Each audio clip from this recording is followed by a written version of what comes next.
Hi everybody, my name is Stephanie and I'm a UI UX designer from the Lazada UD team. So welcome back to the second episode of Bridge to Effective Design Communication. Today we're going to continue where we left off last time, which is active listening. So if you guys remember in the previous episode, I was talking about the to-go attitudes to go for a meeting, and one of them is active listening. So now let's talk in depth about what active listening actually means. We can say that it's about observing the speaker's behavior and actions while placing our mind in their shoes to see their perspective and react accordingly to reach understanding.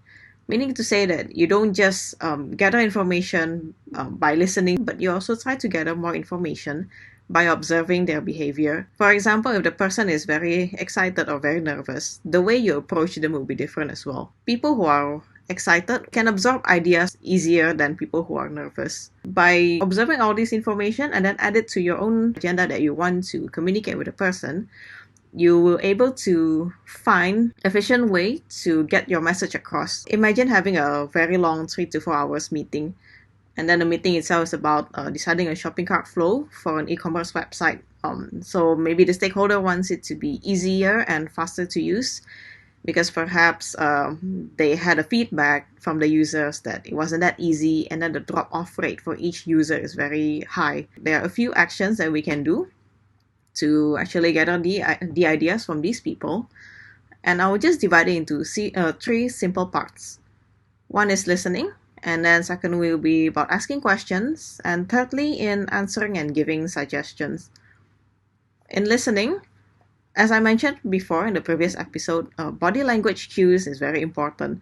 So this is the part where you're gonna show your intentions using your body languages. For example, when the person is talking, you can nod once in a while, or you can also lean like slightly forward to indicate that you're interested to what the person is saying. This will encourage them to tell more points. And then secondly, be alert and pay attention to important parts. Most of the time, we cannot concentrate or we cannot focus for more than 1 to 2 hours, especially when you're in a long meeting. So what you can do is actually to take note of the agenda of the meeting. You actually don't really have to focus on the entire meeting. You only need to focus when these key points are being mentioned. But of course, if you find that it's being sidetracked too much, then you can also try to pull the person back. And then thirdly, you can also give short affirmation words like, oh, I see, oh, I understand, okay, right, I got it. This will give the same kind of attention as the first one, the body language cues. And the person will also be more encouraged to talk. And now let's move on to about asking questions. Now, the first thing is you have to take note of what is important and turn them into the key questions.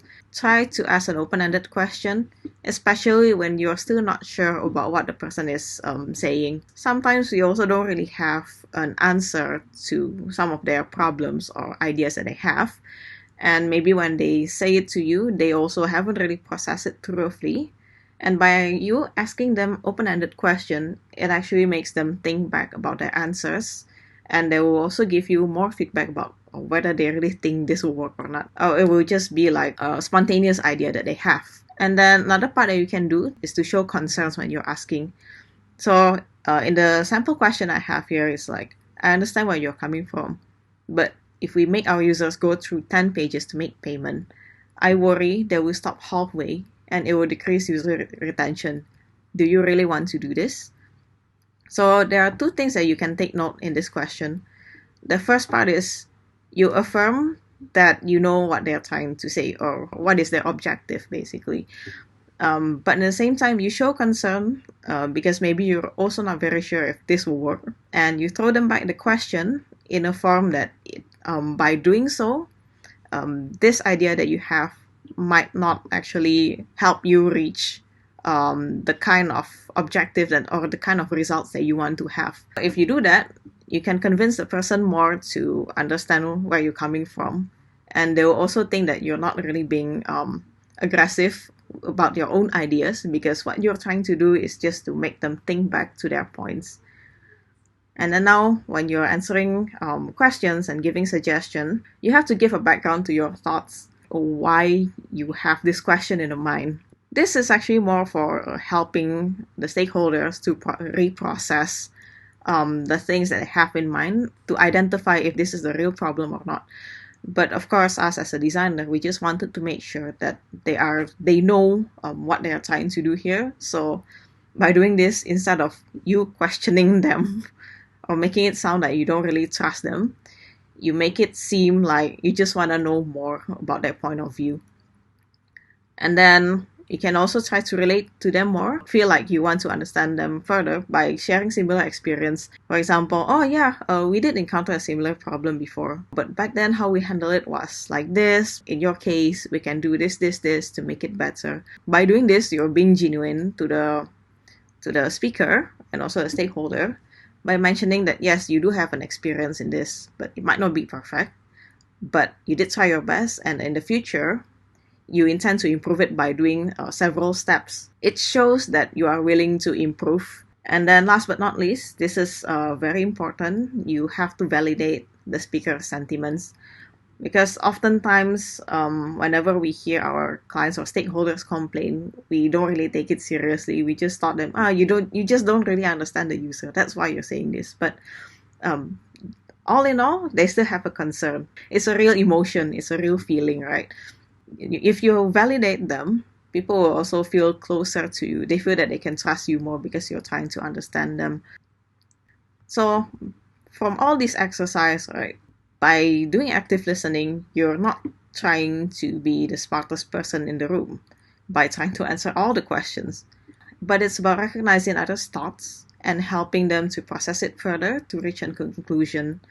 If you do all the three actions in the correct timing, this is what you get for the benefits. First thing is, it's very easy to gain trust from the speaker. And then you also show that you are really interested in the topic. You show that you care about them. You're not being superficial in their eyes. And it also helps in neutralizing the atmosphere in a room. And also you get to understand more than just the words from the speaker. And if you keep practicing this along the way, you can understand better about human behavior. And then when you do this in a meeting or in any discussion, actually anytime you need to, pay attention to observing and reading the room. You need to know what you can say or you cannot say. And then you also have to be attentive. Whenever there's a shift in the atmosphere in the room, you have to take note of why it happened. And from there, you can also try to organize your next steps in a meeting. And if anything goes wrong, you should be able to be a facilitator in a meeting. And you also try to bring them to the correct direction so that the meeting doesn't run off too far from the agenda. And then you also need to be able to see the bigger picture. For example, if somebody doesn't agree with your idea, you have to understand why they don't agree to your idea. It doesn't mean that your idea is bad. Maybe it's just because they have something in their mind that doesn't allow them to say yes to you. For example, maybe they don't have enough budget to do the idea that you propose, or they are just following orders from their superiors that doesn't allow them to, bounce back ideas to you. So if you understand these points and you try to help them out, people in the room will actually side with you, and they'll also try to help you solve your problem. You have to be understanding. You shouldn't feel agitated or mad at them. Just try to be helpful to them. And of course, most importantly, you also have to validate other people's worries and emotions. Because when we design, it's not always about us, right? We're trying to solve other people's problem. But if we cannot empathize with them, how are we going to solve their problem? So a few key points, right? You need to be a good listener. Do not interrupt people. Let them finish talking first. And then you have to act accordingly when you are either listening to people, asking questions, or speaking. Pay attention to the small details and the shift in the room. And you also have to focus on what is important, especially for the speaker. And by combining all these points, you will be able to approach, and it's going to be very easy for you to speak your ideas. Yep, that's all for episode 2. So the next part, I'm gonna talk a bit more about presenting to stakeholders. So stay tuned for that episode. And it's been very fun. So I hope we can keep continuing this until the last episode. Yeah, bye-bye.